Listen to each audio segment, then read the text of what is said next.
안녕하십니까, 여행작가 TV입니다. 이번에 소개시켜드릴 여행지는 여름에 무더위를 날려줄 수 있는 이색 트레킹 코스를 소개할까 합니다. 그럼 잠시 후에 뵙겠습니다.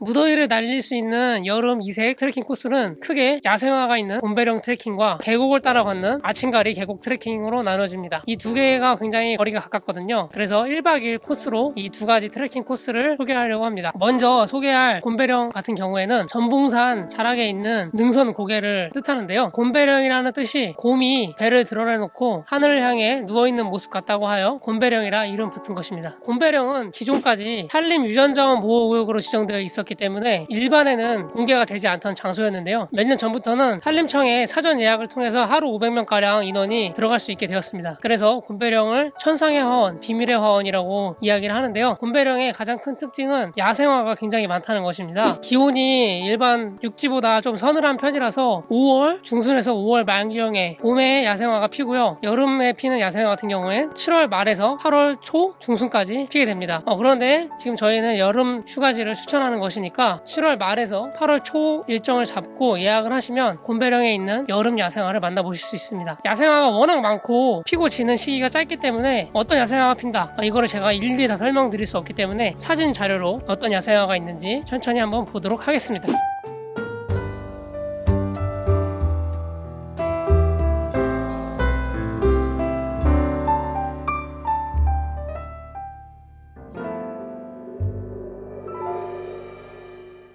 곰배령을 산림청 홈페이지에서 예약을 하면 9시, 10시, 11시 이렇게 총 3타임으로 나눠서 예약을 할 수 있습니다. 한 타임당 150명으로 인원이 제한돼 있고 3타임 하면 450명이죠. 그런데 그 곰배령 안쪽에 강진마을이라는 곳이 있어요. 그 마을 안에서 숙박을 하시는 분에 한해서 50명은 현장에서 입장이 가능하기 때문에 인터넷으로 예약을 하시는 분들은 450명이 예약이 됩니다. 그래서 또 단체 여행도 가능한 숫자이기 때문에 시간을 맞춰서 9시나 10시, 11시에 예약을 하시면 되고요. 예약을 하신 다음에 곰배령에 찾아갈 때는 인제에 있는 전봉산 생태관리센터를 찾아가시면 됩니다. 그 센터에서 제가 예약한 정보를 확인해서 출입증을 주게 되면 그 출입증을 목에 차고 걷기 시작합니다.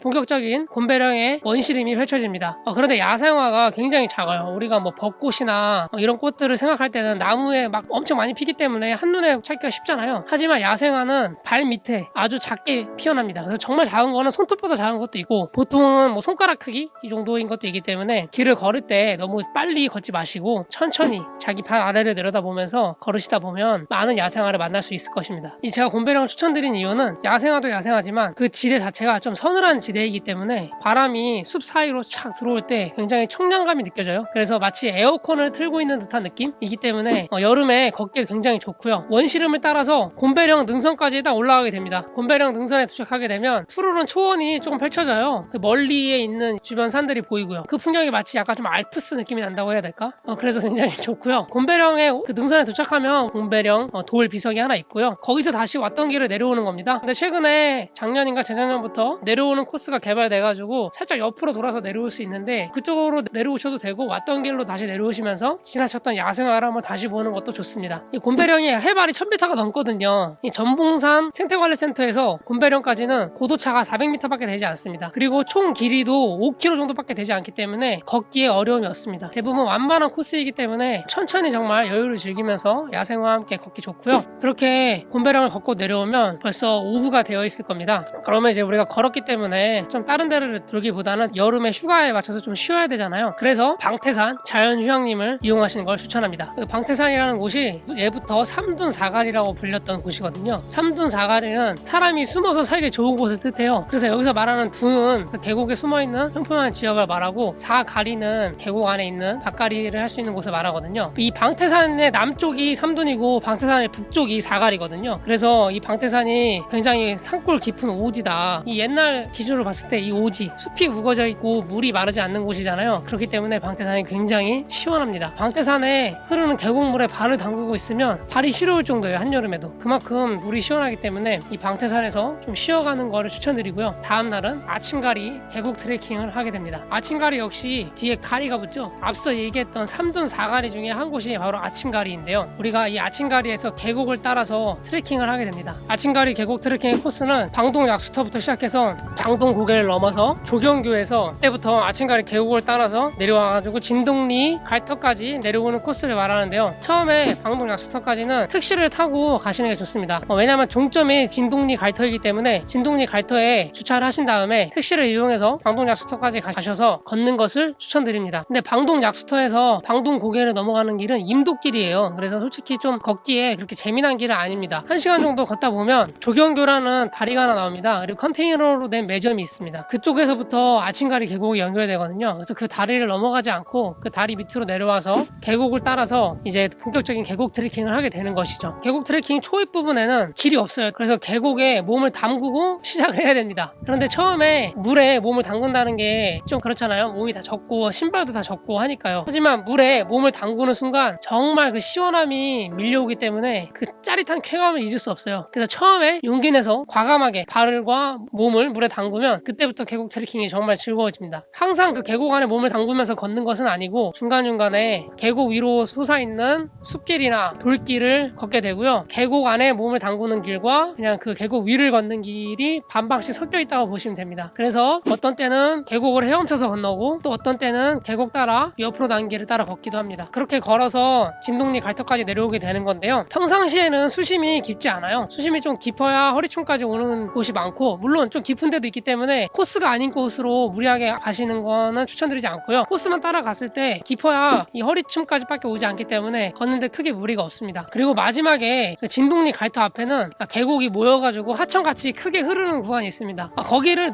넘으면 마지막인데 그때는 저도 살짝 무섭더라고요. 그 폭이 굉장히 좀 컸고 걸어가면 걸어갈수록 이제 점점 몸에 이렇게 잠기니까 이러다가 내 키까지 잠기는 거야? 약간 이런 두려움이 있었는데 마지막에 그 진동리 갈터를 건너는 길도 약간 좀 짜릿함이 있고요. 처음에 물을 담글 때는 찝찝한 감이 있는데 걷다 보면 굉장히 오히려 시원하니 좋습니다. 여러분도 용기를 내서 걸어보시는 걸 추천드리고요. 방동 약수터부터 시작해서 조경교를 지나 진동리 갈터까지 내려오는 코스는 약 12km 구간으로요. 총 6시간 정도 걸립니다. 그러니까 1박 2일 코스로 하면 두 번째 날을 온통 아침가리 계곡 트레킹에 써야 되겠죠. 그렇게 오전부터 약간 점심경 좀 넘을 때까지 걷고 내려오신 다음에 점심을 드시면 돼요. 간단하게 이제 제가 그쪽 지역에 뭐 맛집을 추천하다면 방동 막국수 집이라는 곳도 유명하고요. 그 순두부집인 또 좀 유명해요. 그래서 그 두 군데를 같이 소개해드리고 싶고요. 협찬은 절대 아니고요. 제가 가본 것이기 때문에 말씀드리는 겁니다. 그리고 또 걸으면 배고프잖아요.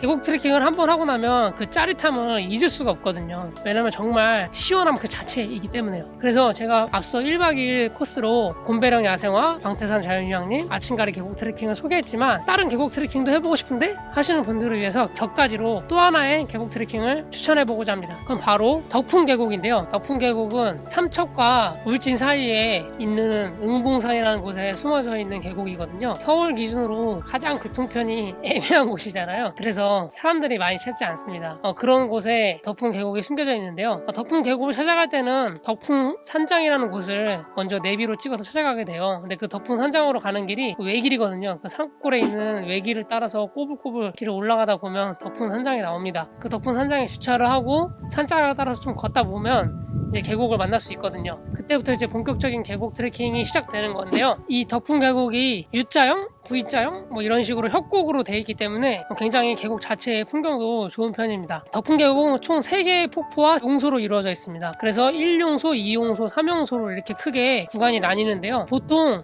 가장 상류 쪽에 있는 3용소까지는 좀 길도 험해지고 왕복 8시간에서 9시간 코스를 잡아야 되기 때문에 많이 가지는 않으시는 편이고요. 체력이 좀 되시거나 좀 젊으신 분들은 2용소까지 갔다 오시는 걸 추천드리고요. 그 노약자가 있는 여행객이라면 1용소까지만 다녀오시는 걸 추천드립니다. 계곡입니다. 일용소까지는 뭐 데크도 깔려 있고 계곡도 그렇게 깊지 않아서 충분히 누구나 다 쉽게 다녀올 수 있고요. 1용소를 지나서 2용소부터는 좀 길이 험해집니다. 그래서 바위길을 따라서 뭐 줄을 붙잡거나 난간을 붙잡고 이렇게 가야 되기 때문에 조금 코스 난이도가 갑자기 좀 올라가요. 그렇기 때문에 보통 1용소까지 많이 가시고 조금 체력이 되시는 분들은 2용소까지 다녀오십니다. 아까 아침가리 트레킹과 마찬가지로 이 덕풍 계곡도 계곡에 이제 몸을 담그면서 여행을 하는 거예요. 물놀이를 하기 더 좋은 약간 이런 느낌이 없지 않아 있고요. 다만 이 계곡 트레킹에서 가장 중요한 건 안전이죠. 그래서 먼저 이 일기예보를 보시고 비 오는 날은 무조건 피하셔야 되고요. 이 계곡이라는 특성이 비가 오게 되면 산에 있는 물이 모이면서 갑자기 수심이 높아지잖아요. 이럴 경우에 사람의 힘으로 감당이 되지 않기 때문에 굉장히 안전에 유의하셔야 됩니다. 그래서 기본적으로 비 예보가 없는 날을 선택하시는 게 좋고, 비 예보가 없는 날이라고 해도 갑자기 비가 오는 경우가 있잖아요. 그럴 때는 계곡에서 벗어나서 내려오셔야 합니다. 첫째도 안전, 둘째도 안전이 가장 중요한 계곡 트레킹이고요. 아까 얘기했던 곰배령이나 아침가리 그리고 덕풍계곡 이런 데는 약간 좀 한 꼴짜기 오지에 숨어져 있는 천혜의 자연경관이잖아요. 그렇기 때문에 따로 쓰레기를 버리거나 이런 데가 없습니다. 자기가 가져간 쓰레기는 다 자기가 챙겨서 돌아오셔야 됩니다. 여행하는 사람들의 기본 에티켓이니까 꼭 지켜주시리라 믿고요. 지금까지 이색 여름여행 트레킹 코스로 곰배령 야생화, 박태산 자연휴양림, 아침가리 계곡 트레킹, 그리고 추가로 계곡 트레킹에 관심이 있으신 분들을 위한 덕풍 계곡 트레킹까지 소개하였습니다. 그럼 오늘의 소개는 여기까지입니다. 다음에 다른 영상으로 찾아뵙겠습니다.